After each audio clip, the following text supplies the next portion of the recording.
Welcome to Everyday Cooking. Today we are going to make ginger tamarind pickle. For this, first let us dry roast 1 teaspoon of fenugreek seeds, that is methi seeds. It has to turn slightly brown like this. Transfer this into a mixie jar and grind it as fine as possible. The powder is ready, set this aside. Now take a pan, add around 1.5 tablespoons of sesame oil. Here I am using idly sesame oil. Once oil is hot enough, add half a teaspoon of mustard seeds. When they start popping, add 2 dry chilies and 2 chopped green chilies. Give a nice saute, all the chilies has to get fried well. Once done, add 1 cup of chopped ginger.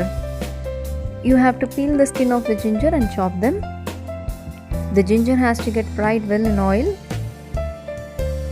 To this, let us add few curry leaves.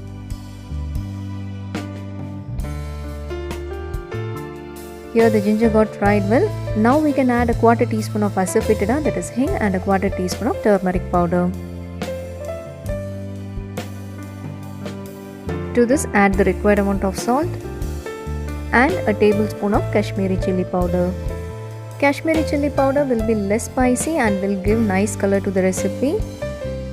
Now add the fenugreek powder.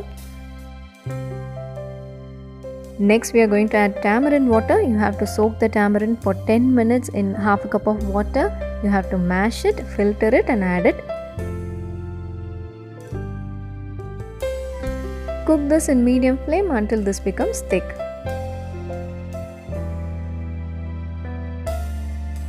You can now see that the oil has oozed out and it is thick. At this stage, add around 2 tablespoons of jaggery powder.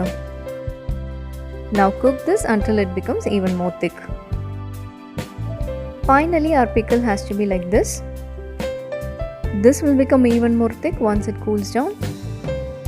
This will taste so good with rice, roti and chapathi. Do give a try. We'll join you in another interesting recipe. Don't forget to subscribe our channel.